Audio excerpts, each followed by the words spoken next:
prosecutors are filing motions to free prisoners and overturn convictions, telling judges that in the mid to late 90s, an unknown number of LA officers lied, planted evidence, and framed suspects. At the time, the officers said Ovando came at them with a gun.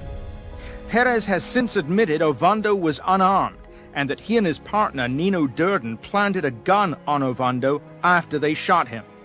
There is no justification for my misdeeds, either on or off duty. And I'll tell you with every inch of my heart and soul that I am truly, truly sorry. When Denzel Washington stepped into the role of Alonzo Harris in Training Day, he delivered a performance that many consider his best work to date. The world was captivated by his portrayal of the corrupt cop, and his stellar acting even earned him the Academy Award for Best Actor. But here's something that might surprise you. Alonzo Harris was actually inspired by a real-life figure, one of the most corrupt officers in history, Rafael Perez. The misdeeds of Alonzo Harris in Training Day are mere child's play compared to the actual events tied to Rafael Perez. Let's dive in. Back in 1999, the LAPD was rocked by the infamous Rampart scandal, which saw 70 police officers accused of misconduct. And who was at the center of this corruption storm? None other than Rafael Perez. Actions of a former cop, Rafael Perez, charged with stealing and selling 8 pounds of in 1998, Perez has implicated himself and other officers in order to reduce a possible 14-year sentence. Perez's journey is a tale of good cop gone bad. He started out as a dedicated officer committed to catching criminals and violent gang members, only to turn into a criminal and gangster himself. When federal agents finally took Perez down, he exposed what became the largest case of police corruption in California's history. Rafael Antonio Perez was born on August 22, 1967 in Puerto Rico. When he was still young, he moved with his mother to Philadelphia, where he spent most of his childhood. As a kid, Perez was fascinated with the idea of becoming a police officer. He would watch cop shows and movies featuring Los Angeles police officers and dream of one day being like the heroes on TV, catching the bad guys and keeping the streets safe. After finishing high school, Perez joined the Marines, where he didn't have many friends but was known by those who did know him as a nice, considerate, and easy-to-talk-to guy. During his time in the Marines, Perez got married to his first wife. However, in 1998, the military base in Maine, where Perez was stationed, shut down, prompting him and his wife to relocate to California to start anew. Perez was just 21 at the time. Unfortunately, not long after their move, Perez's marriage fell apart when he was caught cheating with a female Marine. That same year, he went through a divorce. Despite this personal setback, Perez decided to pursue his childhood dream and took the LAPD entrance exam, which he passed. He then joined the police academy, where he excelled, becoming the squad leader of his class. In 1989, at the age of 22, Rafael Perez officially became a Los Angeles police officer. After his rookie year, Rafael Perez, who was known as Ray to his fellow officers, began tackling undercover assignments with the narcotics team. This was a whole new world for him, and it quickly became apparent that Ray had a knack for the gritty, high-stakes environment. He was paired up with David Mack, a cop from Compton who had joined the LAPD a year earlier. Together, they worked on the buy and bust team, which meant they were constantly on the move, undercover, buying drugs off the streets and making arrests. Ray Perez soon got an education in the darker side of Los Angeles. He became an expert in the intricate web of gangs and drugs that permeated Southern California. He saw up close the devastating impact these elements had on the communities he patrolled. Determined to make a difference, Ray threw himself into his work, focusing on arresting those involved in the drug trade and gang activities. For the first few years, Ray was good at his job, really good. His commanding officers praised him for being an honest cop who made clean arrests. He took hundreds of real criminals off the streets, earning a reputation for his effectiveness and dedication. During this time, there were no reports of any police misconduct involving Ray. It seemed like he was on the right path, making a positive impact. Then came 1993, 4 years after Ray had joined the force. An incident occurred that would change everything. It involved a drug dealer who was shot and offed by Ray's partner, David Mack. According to both Ray and David, the situation was one of life or death. They claimed that the dealer had pulled a gun on Ray, threatening to shoot him.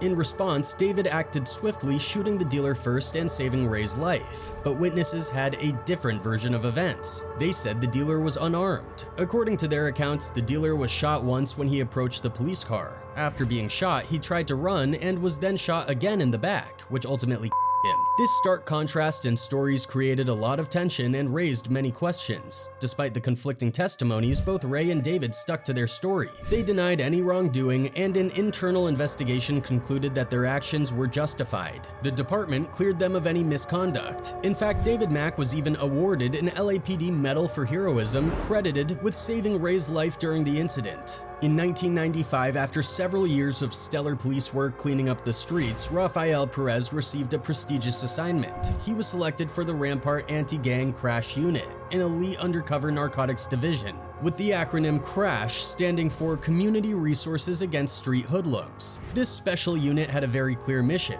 track and monitor gang activities and membership. The officers in this unit patrolled Rampart, an area just west of downtown Los Angeles known for its dense population and home to at least 30 different gangs. Because of the covert nature of their work, officers in the Rampart Crash Unit didn't wear standard police uniforms. Instead, they were allowed to dress in plain clothes, blending in with the community they were policing. By this time, Perez was no longer working with David Mack. He was assigned a new partner, and together they hit the streets with the goal of confronting and attempting to control LA's rampant gang problem. Perez, however, took his undercover persona to the next level. He began dressing more like a gangster than a cop and started behaving in a way that was disturbingly similar to the criminals he was supposed to be apprehending. He demanded respect from everyone he encountered and was not afraid to make people pay the price if they did not comply. His Puerto Rican heritage gave him a unique edge. Most people assumed he was black, not realizing he spoke fluent Spanish. This allowed him to gather valuable intelligence from the Spanish-speaking community he patrolled, gang members and drug dealers. Not knowing his true background would often spill secrets and provide Perez with insider information about their neighborhoods. Within months of joining the Crash Unit, Perez began his descent into corruption. His first admitted offense occurred during his first major drug bust. Perez and his partners seized money from a drug dealer, and rather than logging all of it as evidence, they decided to keep some for themselves. This was the beginning of a rapid downward spiral. Perez started stealing drugs and money from other dealers through illegal searches and seizures, using brute force against anyone who tried to stop him. He became adept at setting up gang members for crimes they did not commit, planting fake evidence to secure arrests. 2 gang members, for instance, were sent to jail for 1 and 3 years respectively after Perez planted weapons on them. Despite their protests and claims of being framed, their statements were dismissed. Many of Perez's other victims also claimed they were set up, but because they had gang affiliations or criminal records, their accusations were easily overlooked. Perez's reputation as a respected officer within the LAPD shielded him from scrutiny.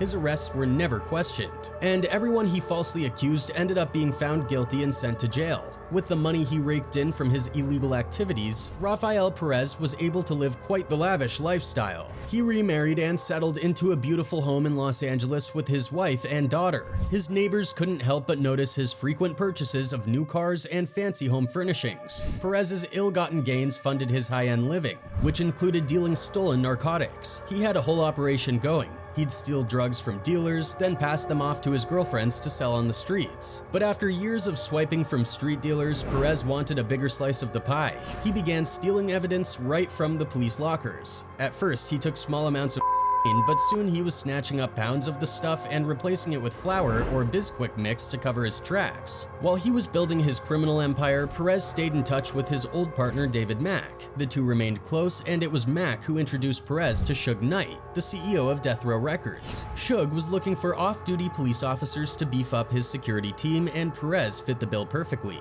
Perez snagged the job, and on his days off from the LAPD, he worked as a private security guard for Suge Knight in Death Row Records. By early 1998, Perez had completely crossed over to the dark side. He would drink and throw wild parties with exotic dancers in hotel rooms while he was supposed to be on duty. He even shot suspects without cause and neglected to call for medical help after seriously wounding them. One man he shot was paralyzed and later sent to jail for 23 years. Perez had grown so comfortable with breaking the law that he became careless, and it was this carelessness that eventually led to his downfall. Even before things came crashing down for Perez, there were already whispers and suspicions within the LAPD about various shady activities. Investigations were quietly being conducted, and one of the major catalysts for this scrutiny was the death of a fellow police officer named Kevin Gaines. On March 18, 1997, Officer Frank Liga, who had his own edgy demeanor and didn't fit the stereotypical image of a police officer, found himself at the center of a dramatic and deadly encounter.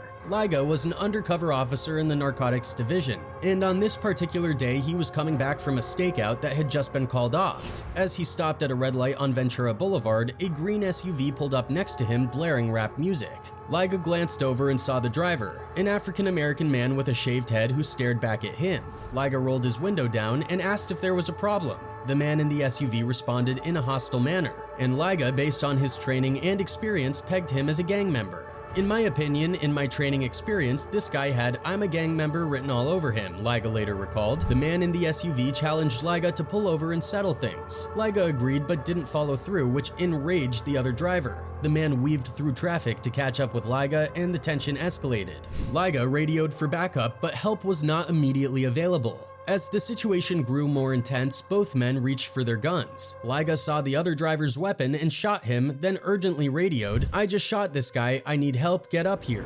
The wounded driver managed to pull into a nearby gas station where Liga and other officers converged. They found a handgun in the driver's possession, and the driver, now deceased, was identified as Kevin Gaines, a fellow LAPD officer. Gaines' death could have easily been dismissed as a tragic case of road rage, but the ensuing investigation revealed far more. Kevin Gaines had a history of violent outbursts, including domestic abuse complaints filed by his wife, and several previous road rage incidents. In one incident, Gaines reportedly threatened to cap another motorist. His lifestyle also raised eyebrows. He was living well beyond his means, sporting expensive suits, designer clothes, and driving a Mercedes. Further complicating matters, the green SUV Gaines was driving at the time of his death was owned by Sharitha Knight, the estranged wife of Suge Knight, the head of Death Row Records. This connection between an LAPD officer and Suge Knight's wife, coupled with Gaines' extravagant lifestyle, fueled suspicions. Investigators discovered a receipt for a $952 tab at Monty's Steakhouse, a known hangout for Death Row Records. Former LAPD detective Russell Poole, who was leading the investigation into Gaines' death, started hearing rumors about off-duty officers making substantial money working security for Death Row. Poole even began to suspect a connection between the LAPD and Christopher Wallace, also known as Biggie Smalls. Despite these suspicions and the troubling revelations about Gaines' connections and behavior, no definitive links were established. Another wild incident unfolded on November 6, 1997, when two robbers brazenly entered a Bank of America branch in Los Angeles. The duo made off with a staggering $722,000, hitting the bank just 10 minutes after a fresh cash delivery. Suspicion quickly fell on assistant bank manager Erilyn Romero, as investigators couldn't ignore the convenient timing of the heist. Under pressure, Romero eventually broke down and confessed to her role in the robbery, implicating her boyfriend, LAPD officer David Mack. On the surface, Mack seemed like an upstanding cop married with kids, and a seemingly solid career. However, when questioned about the robbery, Mack stonewalled the investigation, refusing to divulge the identities of his accomplices or the whereabouts of the stolen money. His silence bought him a 14-year sentence in federal prison, where he fully embraced a new identity, shedding his LAPD image for the red attire of the Ma Piru Bloods, a gang with ties to Death Row Records. Further digging into Mack's activities revealed an intriguing trip to Las Vegas just 2 days after the bank heist. He wasn't alone. His companions included none other than Rafael Perez.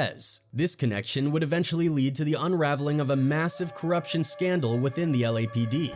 On August 25, 1998, the hammer finally came down on Perez. SWAT teams stormed his quiet suburban neighborhood, arresting him for stealing nearly $1 million worth of cocaine from an LAPD evidence locker. The investigation revealed that Perez had checked out the drug evidence using a false name, raising red flags among his colleagues. Facing a potential 12-year prison sentence for his crimes, Perez made a deal with prosecutors, agreeing to expose widespread corruption within the LAPD's Rampart division in exchange for immunity.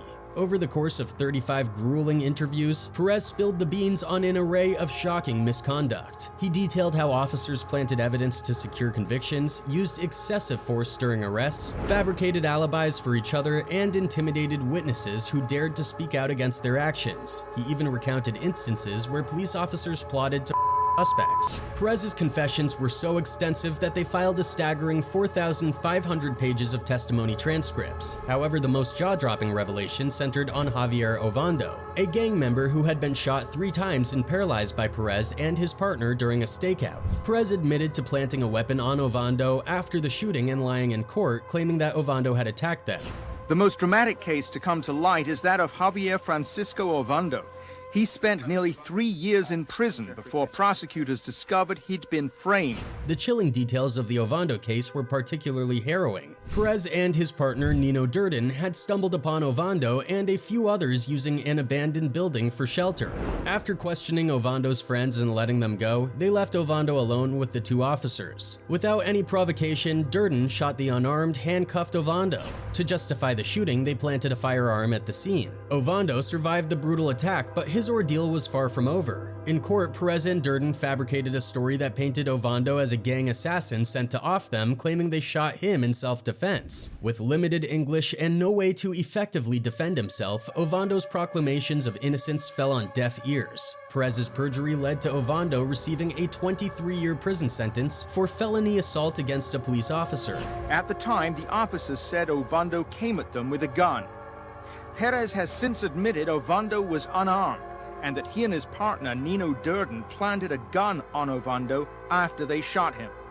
By the time Rafael Perez had finished blowing the lid off LAPD's dirty laundry, a staggering 70 officers from the Rampart division found themselves under investigation. The fallout was massive. Across California, doors opened to release wrongly imprisoned victims, leading to the overturning of over 100 cases. Among those freed was Javier Ovando, who had served 2.5 harrowing years for a crime he didn't commit. Once the innocent were back home, the lawsuits started pouring in. 140 in total, resulting in the city of LA forking out a jaw-dropping $125 million in settlements to victims. The payouts varied, with some victims receiving as little as $25,000, while others, like Ovando, walked away with a record-breaking $15 million, the largest settlement in LAPD history. Locals even dubbed this windfall the Rampart Lottery, because so many people were cashing in on the city's payouts. As these victims received their compensations, investigators continued to dig deeper into Perez's explosive claims. However, they quickly hit a brick wall when nearly every officer accused by Perez vehemently denied his allegations. They maintained their innocence, and not a single cop stepped forward to corroborate Perez's stories. Many of the accused officers went to court to clear their names, and quite a few succeeded.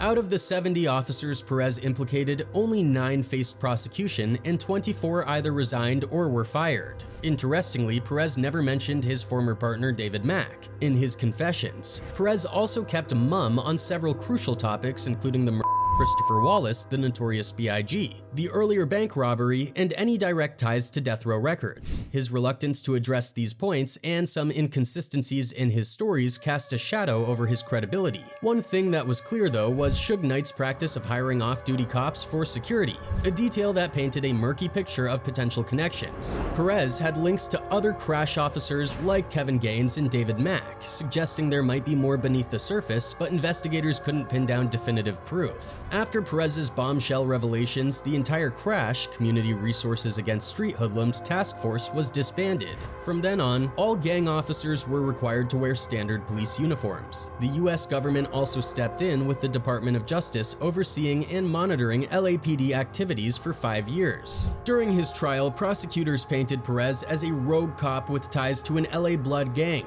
a man who took the law into his own hands. Perez opened up to being a bad cop, though he claimed he never realized the extent of the harm he was causing. He believed that taking gang members and drug dealers off the streets justified his actions. In court, he apologized for his deeds.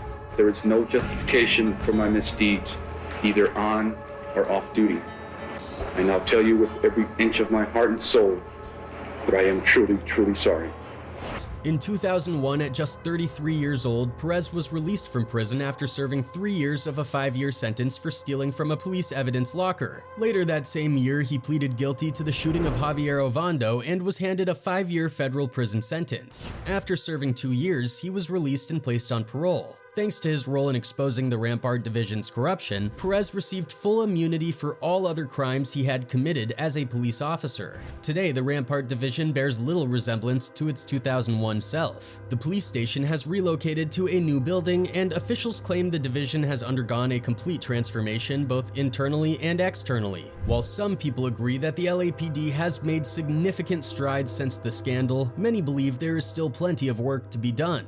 As for Rafael Perez, he has kept a low profile since his release, choosing to stay out of the public eye and declining all news and TV interview requests. Despite his silence, his name remains synonymous with the largest police corruption scandal in California's history. Living a quiet life somewhere in California, Perez will forever be remembered as the man who exposed the rampant corruption within the LAPD's Rampart Division.